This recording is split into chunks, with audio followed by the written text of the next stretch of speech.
Okay, so today we have a Sony MDS JE530 mini disc player. It has no line fuse in it for overcurrent protection from the factory.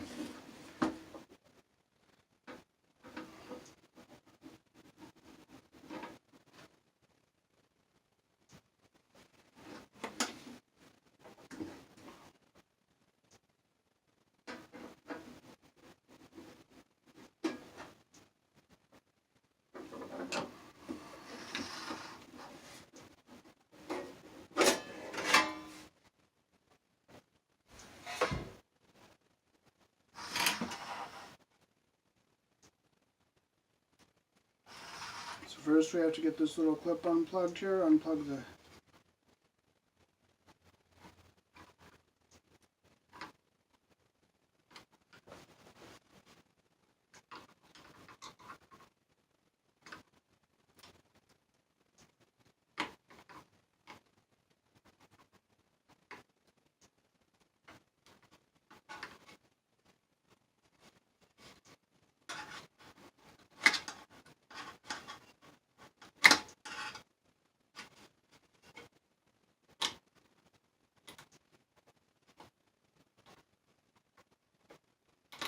get out the little clip here.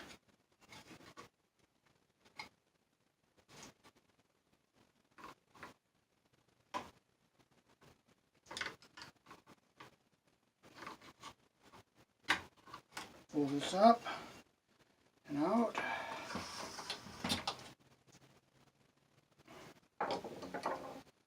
We gotta squeeze this cord clamp closed so I can pass it out.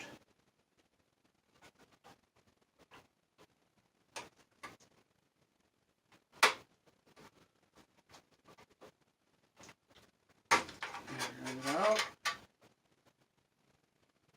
Then this piece opens up.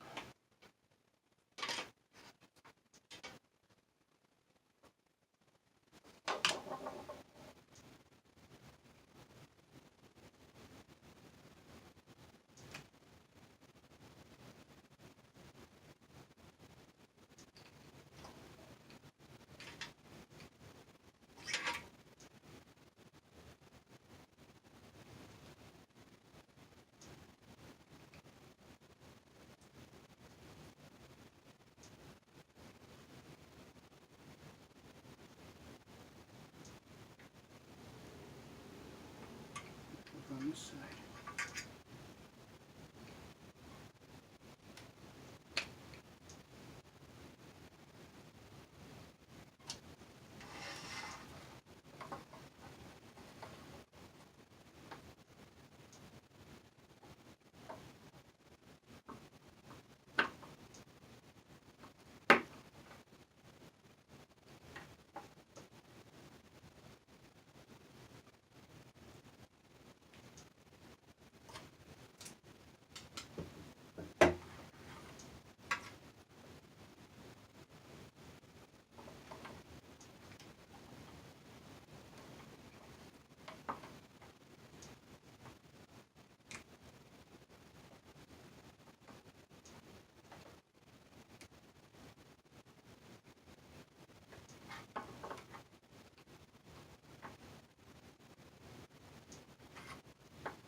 Sometimes the easiest thing, simplest things turns out to be the hardest thing.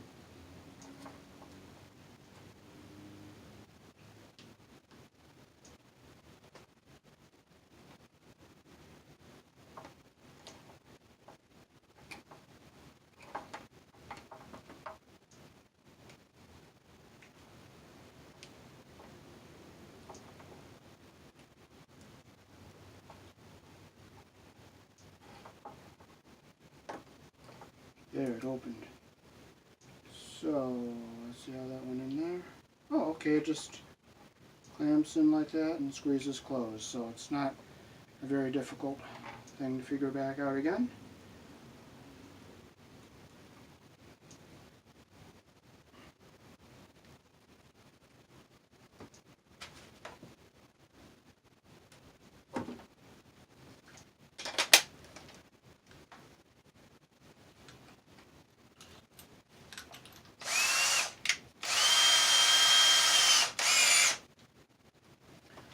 Okay, so we'll drill our hole right here.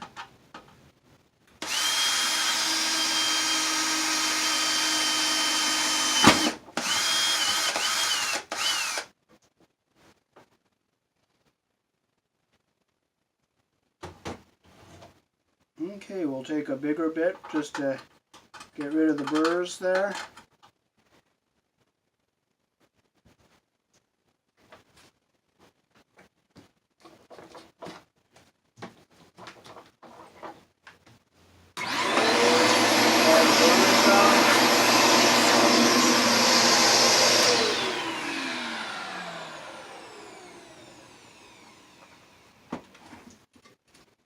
Same thing on the bottom, we'll break the burrs off with this bigger bit.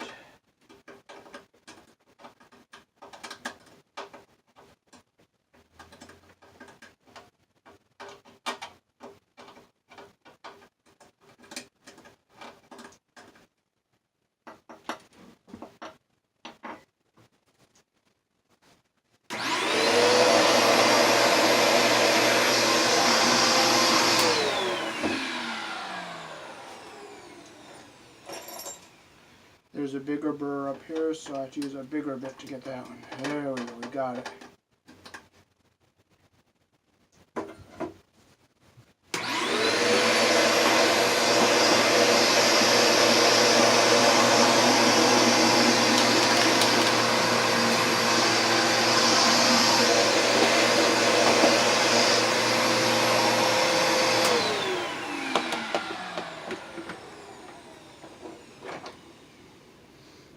Okay, so we can just tap it upside down, make sure all the little shavings are out of it there.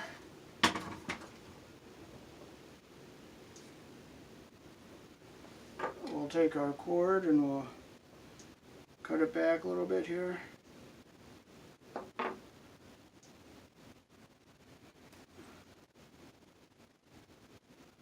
We'll just pull them wires out without pulling on the connector.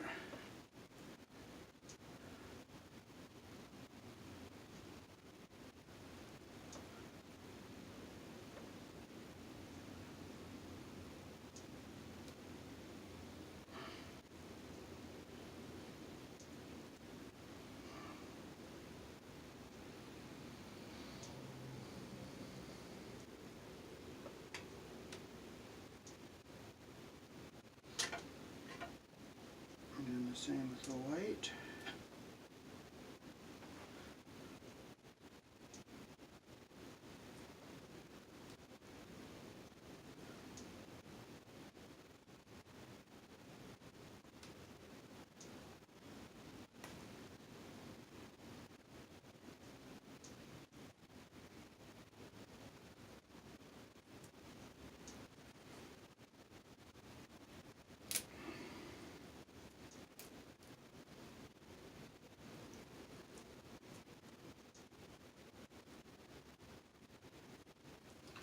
And we'll just pull it down even with the, we'll get down there even with the black one.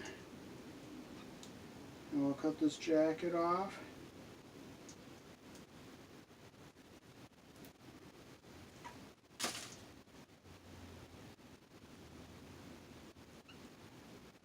Get it all nice and clean and even there.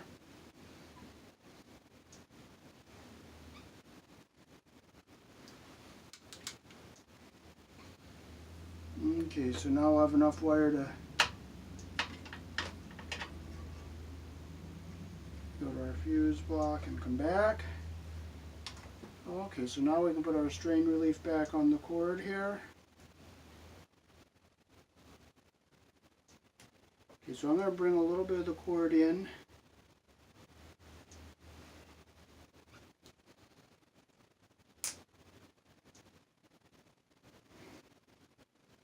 Okay, it locked back together. This will just go back into here like this.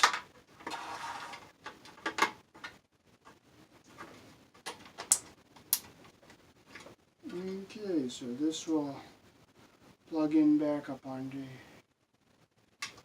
here like this.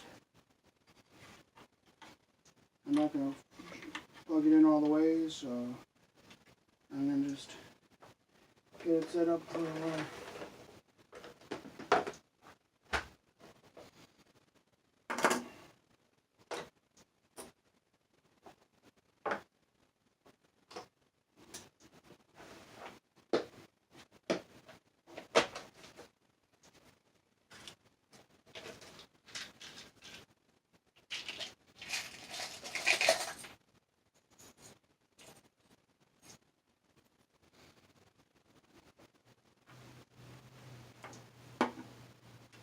I'll come up to the hole to, maybe a little bit past the hole to cut there, and I'll cut this here.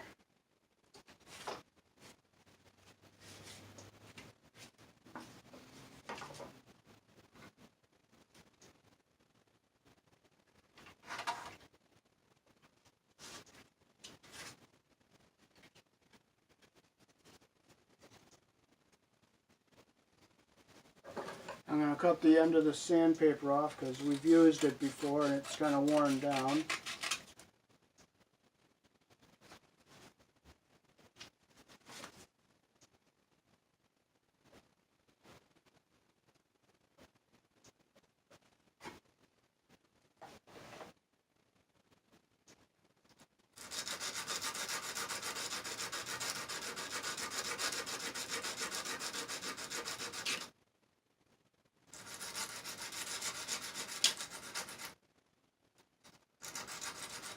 Yeah, I'm sanding the terminals here just to give me a nice, good solder flow.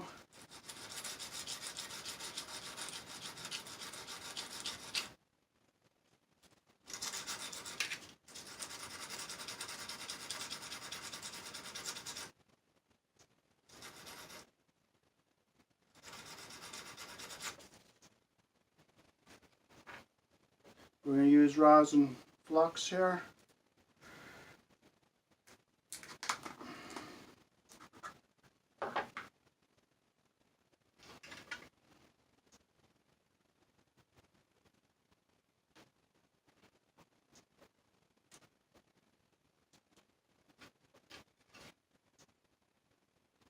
Strip the wire with the 18 gauge hole.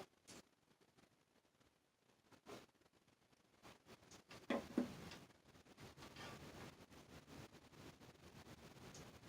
put the wire into the hole. I look on the bottom, make sure no strands are sticking through, and there is, so I'm going to bring that out, twist it in. Go in a second time here. I'm going to use these pliers here and flatten that down.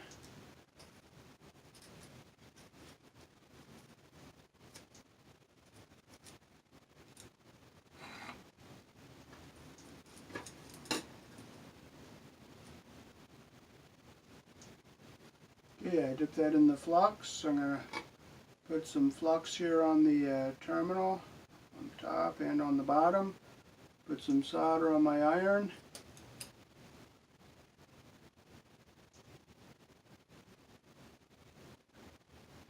I'm going to come up and I'm going to heat both the terminal and the wire. I'll tip it up so you guys can see it.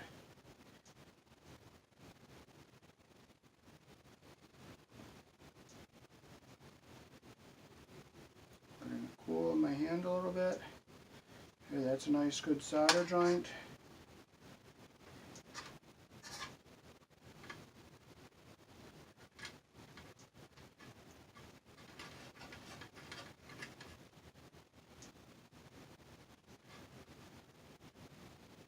Okay, so I go in through the back here. I'm going to make sure no strands are poking through, and they're not.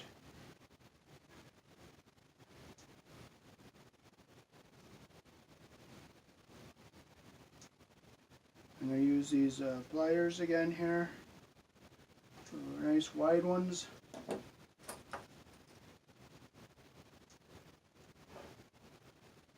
Put some flux here on the terminal, top and bottom.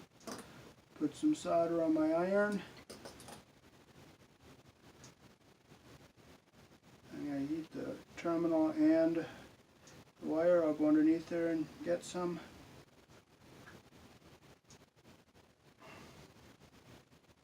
Let that cool. Turn it over. Nice solder joint on the back. Nice solder joint on the top. No strands sticking out.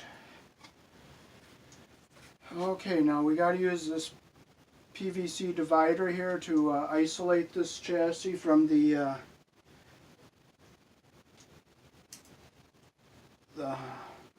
bottom of the block there, because the rivets come through it, and without that it would be a live chassis. So I'm going to do the width of a piece of electrical tape here. So I'll put a piece of tape, one piece of width wide there. I'll use that as my guide to cut this.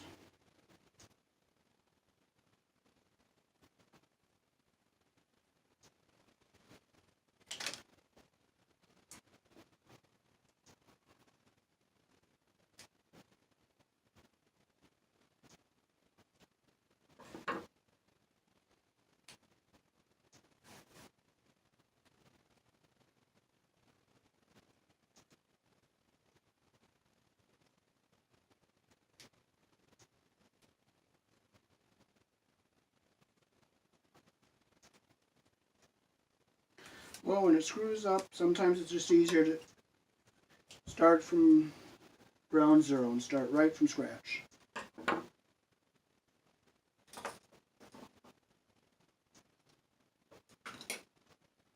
And I'll unplug my iron now that I'm done with it.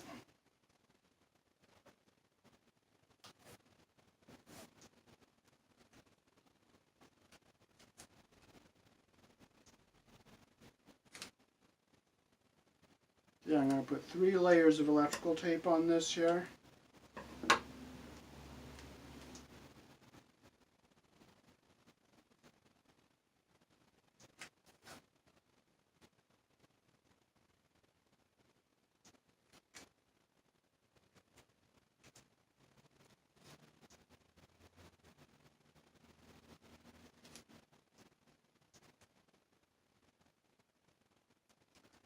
I used the premium grade tape because it's very high quality.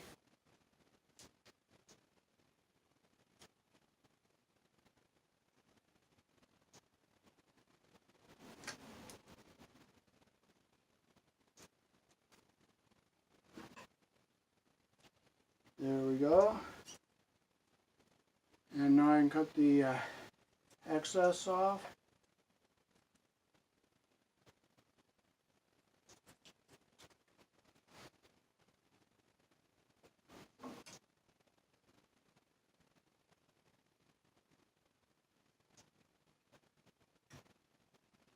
I'm just going to square this off a little bit better so it looks nice and neat.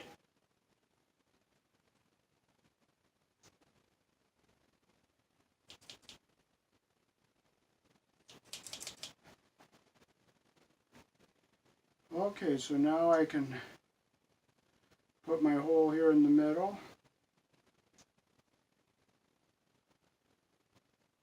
I'll just turn it very gently.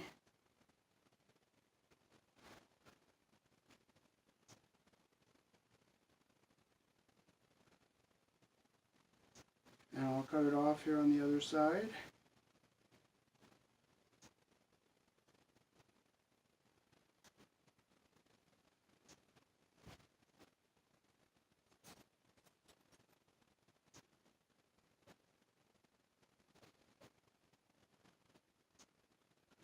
Okay, I'll put the screw through the block. I'll put the block through this here.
I use a nut driver to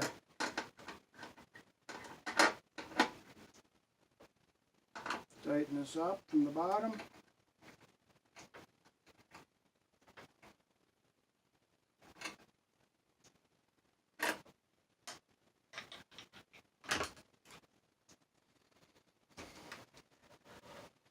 I'll put the excess nut off.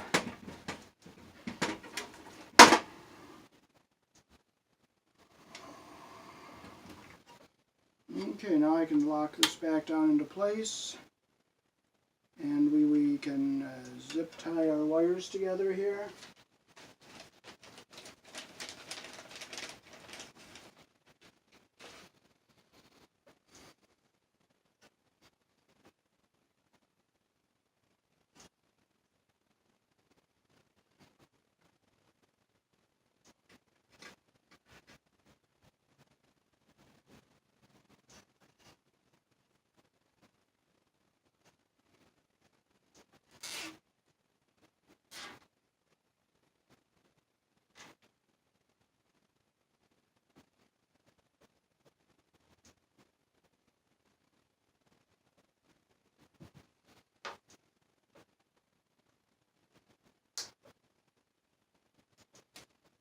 Okay, and I'll bring these terminals up slightly, just a little bit.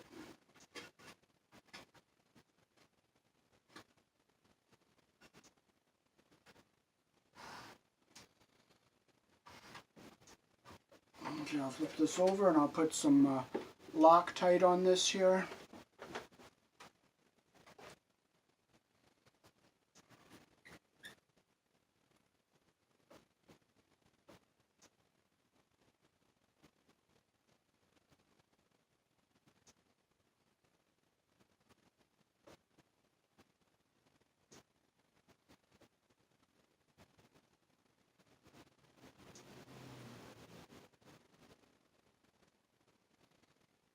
Get the Loctite all the way around it, so that way it won't move.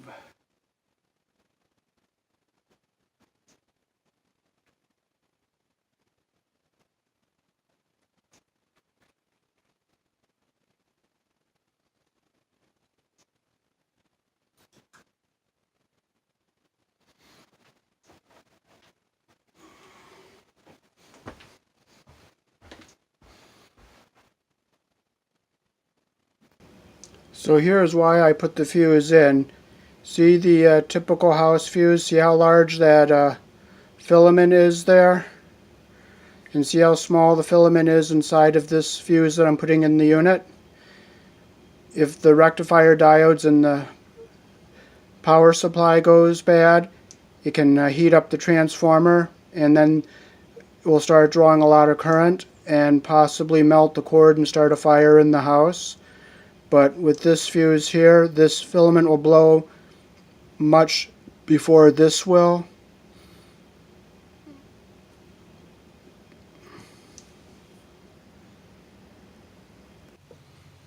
Okay, so we're going to do the most important thing here, and put this fuse in here.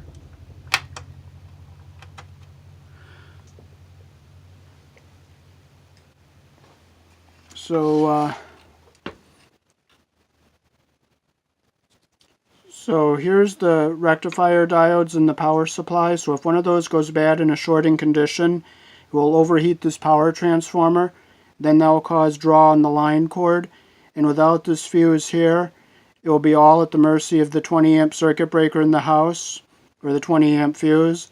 And while it's taking time to burn that 20 amp fuse, it can overheat this cord and possibly start a fire. So that's why I put the half amp fuse in here for fire prevention, and also to protect the unit. But always consult with an authorized service center before you make any modifications, because if it's not done properly, you can create a fire hazard or a shock hazard. And here is the unit that we put the line fuse in. Thanks for watching.